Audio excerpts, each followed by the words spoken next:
Hello everyone, how are you. जय श्री कृष्णा, राधे राधे। आज की इस वीडियो के अंदर हम डिस्कस करने वाले हैं insect pest of stored grain. तो आज इस वीडियो का जो नया सेशन रहेगा, एक नया टॉपिक रहेगा, तो इसके अंदर हम डिस्कस करेंगे insect pest of stored grain. तो सबसे पहले हमें जानना है कि हम ग्रेन को स्टोर क्यों करते हैं, वाई वी स्टोर ग्रेन्स। तो हम ग्रेन्स को अगर स्टोर करते हैं तो उसके पीछे हमारे कुछ मेन रीज़न होते हैं। सबसे पहला कि ग्रेन्स को हम स्टोर कर रहे हैं तो फ्यूचर यूज़ के लिए स्टोर कर रहे हैं। ग्रेन्स को फ्यूचर यूज़ के लिए स्टोर कर रहे हैं।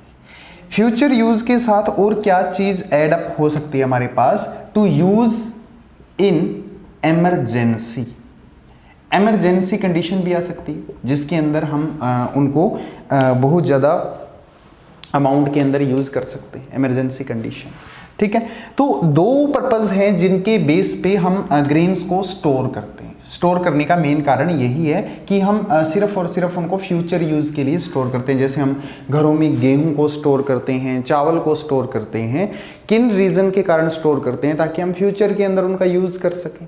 इसी के कारण हम उनको स्टोर करते हैं। तो स्टोरेज जब हम करते हैं, जब हम स्टोरेज करते हैं तो हम बड़ा ध्यान रखते हैं, उनको बड़ा केयरफुली स्टोर करते हैं, केयरफुली स्टोर करते हैं। जैसे कि हम वीट को स्टोर कर रहे हैं, वीट को स्टोर कर रहे हैं तो वीट को स्टोर करते हुए हम बड़ा केयरफुली इतना ध्यान रखते हैं कि उस वीट को स्टोर करते समय जिस भी वेसल्स के अंदर या जिस कंटेनर के अंदर हम उसको स्टोर कर रहे हैं, वहाँ पे हम जो नीम के लीफ है ना, उनको डालते हैं। नीम लीव्स को उसके अंदर पुट कर देते हैं, नीम लीव्स डाल देंगे। या फिर कुछ केमिकल मेडिसिन इसके अंदर डाल देंगे, केमिकल मेडिसिन इसके अंदर पुट कर देंगे, ये भी हो सकता है। अब इसको क्यों डालेंगे हम, रीज़न क्या है, इसको क्यों डालना है? इसको डालना है to protect from bacteria, fungus, ठीक है, एल्गी, इनसे बचाने के लिए हम इसके अंदर इसको ऐड अप कर देते हैं, इसको डाल देते हैं। अगर मैं बात करूं वर्ल्ड वाइड की, ठीक है, पूरे वर्ल्ड वाइड की बात कर लेते हैं। जो ग्रेन्स है ना, हमारे ग्रेन्स लगभग जो इंसेक्ट्स हैं इनको खराब कर देते हैं, इनको स्पॉइल कर देते हैं। कितना स्पॉइल करते हैं? लगभग 1000 करोड़ की वैल्यू के इक्वल, ठीक है, पर ईयर की वैल्यू है भाई ये, पर ईयर, ठीक है। 1000 करोड़ की वैल्यू के इक्वल जो इंसेक्ट है ना, इंसेक्ट पेस्ट पूरी की पूरी यूनिट को खराब करते हैं। 1000 करोड़ की यूनिट मानी गई है जिसको खराब करते हैं। कौन कौन से जो ग्रेन पेस्ट हैं वो रहने वाले हैं जो इसको खराब करते हैं, इनके बारे में हम वन बाय वन स्टडी करेंगे। सबसे पहला जो ग्रेन पेस्ट है ना, उसकी हमें पूरी होल स्टडी करनी है, पूरी लाइफ साइकिल को स्टडी करना है, किस तरीके की उसकी लाइफ साइकिल है। और दूसरी जो अदर आ जाएंगे इसके बाद, जितने भी ग्रेन पेस्ट हम पढ़ेंगे, पहले जो ग्रेन पेस्ट है, जो पहला मैं आज आपको यहाँ पे बताऊँगा, उसकी तो होल लाइफ पढ़नी है पूरी की पूरी। बट जो दूसरे आएंगे उसके बारे में सिर्फ और सिर्फ हमें बेसिक स्टडी करनी है। अब यहाँ पे मैं जो पहला हमारा इंसेक्ट पेस्ट है उसकी होल स्टडी बताऊंगा आपको। हम बात करते हैं अब पल्स बीटल की। तो सबसे पहले देखो, पल्स बीटल को क्लैसोब्रैचस मैक्यूलेटस बोलते हैं, क्लैसोब्रैचस मैक्यूलेटस।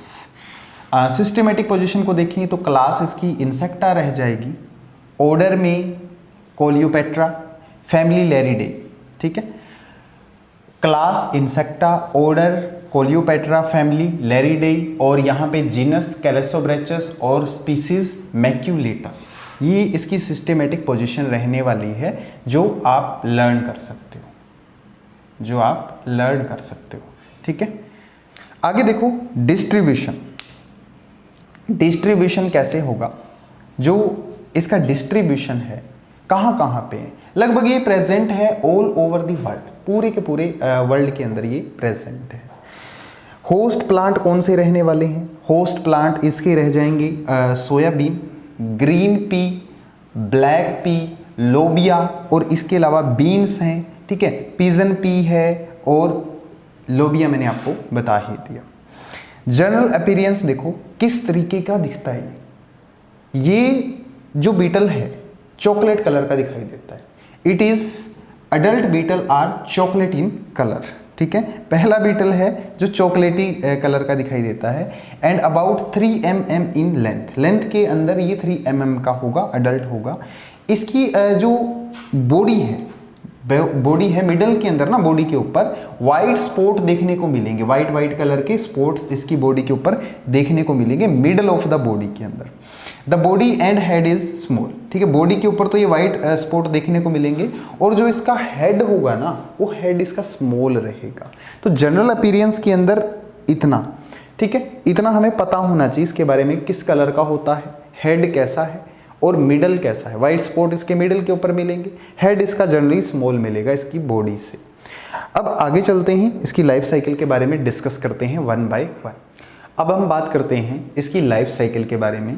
जो लाइफ साइकिल है इसकी लगभग 60 डेज की रहने वाली, लगभग 60 डेज की लाइफ साइकिल रहने वाली। It can be accelerate according to temperature, accelerate हो सकती है टेम्परेचर के अकॉर्डिंग, ज़्यादा कम हो सकती है। ह्यूमिडिटी के अकॉर्डिंग, टेम्परेचर हो सकता है, ह्यूमिडिटी इसका कारण हो सकता है, समर इसका कारण हो सकता है या फिर विंटर इसका कारण हो सकता है। एक्सेलरेट हो सकती है, इन्हांस हो सकती है, लेट भी हो सकती है, जल्दी भी हो सकती है, बट इसका नॉर्मल एवरेज डे ड्यूरेशन माना गया है 60 डेज, 2 मंथ का इसका जो लाइफ साइकिल रहने वाला है। लाइफ साइकिल में सबसे पहली जो स्टेज आती है इसकी, उसका डिस्कशन अगर मैं करूं यहाँ पे, तो पहली स्टेज आती है एग। एग कैसा होता है, किस तरीके का होता है, कैसा होगा, ट्रांसलूसेंट, ठीक है, वाइट होगा, ओवल होगा, ठीक है, ट्रांसलूसेंट वाइट होगा, ओवल होगा। एक जो फीमेल होगी ना, लगभग 100 के अबाउट एग्स को ले करती है। एक फीमेल 100 के अबाउट एग्स को ले करेगी। लाइफ साइकिल जो है 60 डे के अंदर कंप्लीट हो रही है, बट इनडायरेक्ट है भाई, डायरेक्ट नहीं है, इनडायरेक्ट। इनडायरेक्ट का मतलब है लार्वल स्टेज आएगी बीच में, एग के बाद लार्वा आएगा। तो एक फीमेल है जो लगभग 100 के अबाउट एग को ले करती है, 100 एग को ले करती है, और लगभग ये सिर्फ और सिर्फ 1 ग्रेन के अंदर हमें देखने को मिलेगा। एग ले हो गया। एग ले के बाद हमारे पास जो दूसरी स्टेज आ जाती है, दूसरी स्टेज हमारे पास आती है ग्रब, GRUB, ग्रब। ग्रब कैसा होता है, 6 से 8 दिन के इंक्यूबेशन के अंदर ग्रब एग से बाहर आता है।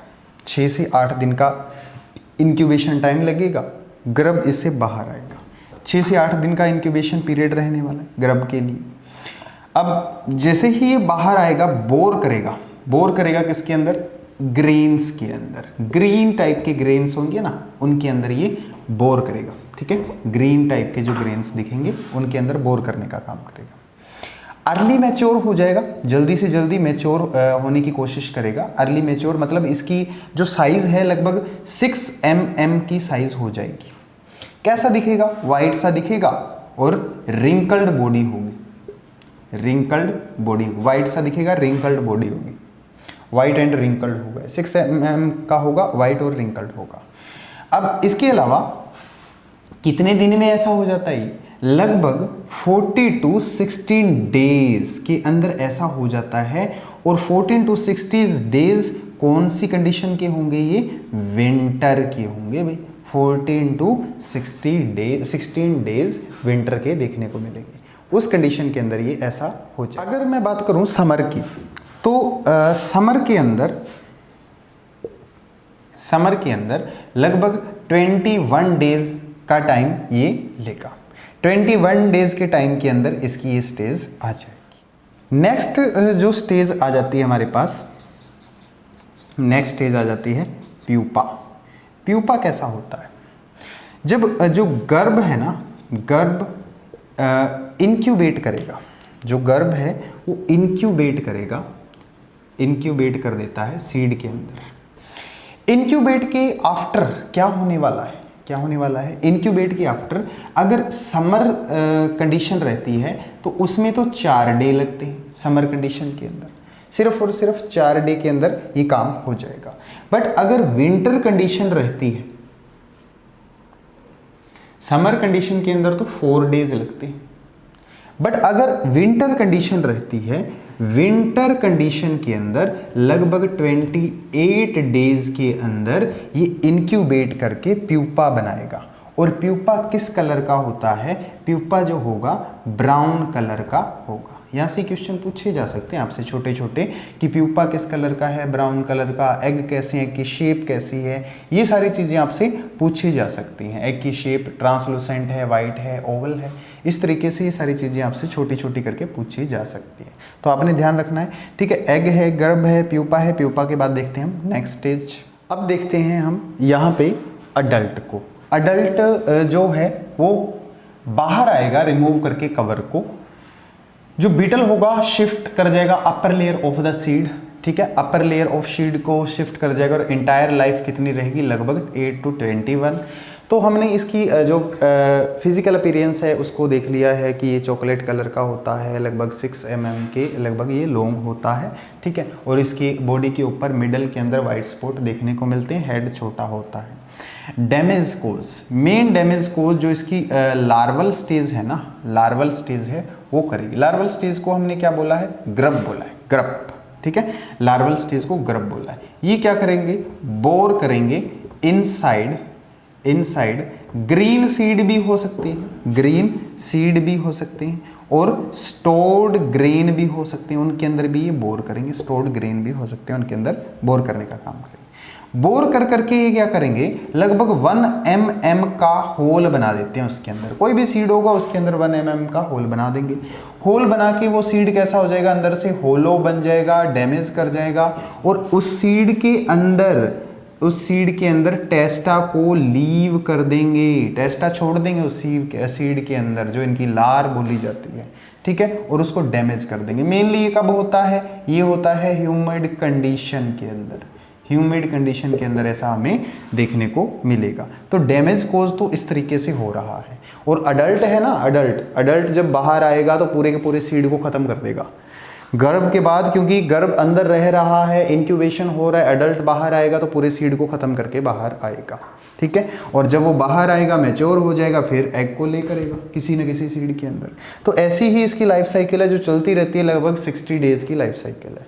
और लाइफ साइकिल कितने दिनों में लाइफ कितने दिन की होती है इनकी? 8 to 21 डेज की लाइफ होती है। अब यहाँ से आगे जो डैमेज तो ये कर रहा है, डैमेज तो कर रहा है, हैवी डैमेज है, इन्फेस्टेशन हैवी हो रही है, इसको हम बचाएं कैसे? तो इसको कंट्रोल करने के कुछ स्टेप्स हैं, उनको देख लेते हैं। सबसे मेन पार्ट आ चुका है कि इसको हम कंट्रोल कैसे करें। तो इनको कंट्रोल करने के लिए सबसे पहला स्टेप है कि जो हम सीड को स्टोर कर रहे हैं ना, उन सीड को ड्राई करना जरूरी है। ठीक है, ड्राई करने के बाद उनको स्टोर करें। सीड को सबसे पहले ड्राई करें, ड्राई करने के बाद उनको अच्छे से स्टोर करें। दूसरा स्टेप हम ये ले सकते हैं कि जब समर कंडीशन है तो इसके ऊपर 5 सेंटीमीटर की लेयर ऊपर चढ़ा दी जाए, जो कि सोयल की लेयर होगी, which prevent the egg laying of paste. ठीक है, ये किस चीज को प्रिवेंट करेगी? प्रिवेंट कर देगी एग लेइंग को प्रिवेंट कर देगी। ठीक है, अच्छा, इसके अलावा अगर मैं बात करूं विंटर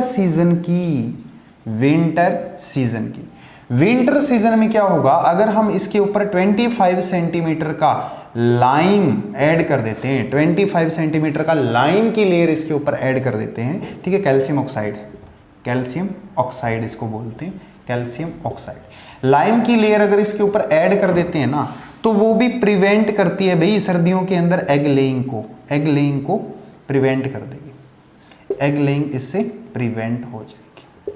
ठीक है, फोर्थ कंडीशन देखो, फोर्थ में क्या है, अगर हम स्टोर कर रहे हैं ना तो इसके अंदर हम नीम के लीफ ऐड कर सकते हैं, नीम के लीफ को ऐड कर सकते हैं, या कुछ केमिकल्स हो सकते हैं जिनको हम ऐड कर सकते हैं जो प्रिवेंट कर देंगे इस पेस्ट को स्टोर कर। ये नेचुरल तरीके से भी हो रहा है, देखो यहाँ पे भी हमने केमिकल्स का यूज़ किया, नेचुरल तरीका भी हमारे पास है, दोनों के दोनों तरीके हैं। नीम जो प्रिवेंट करता है इस पेस्ट को अच्छे से प्रिवेंट करता है, नीम को अगर हम स्टोरेज के दौरान किसी ग्रेन्स के अंदर डाल रहे हैं तो वो प्रिवेंट कर देगा, पेस्ट को आने नहीं देगा इसके अंदर। तो देखो यहाँ पे हमारे पास ये लाइफ साइकिल ऑफ पेस्ट, सबसे पहला stored grain life cycle of pest, beetle की जो लाइफ साइकिल है हमने पढ़ी। उम्मीद करता हूँ आपको बड़े अच्छे से समझ में आई होगी।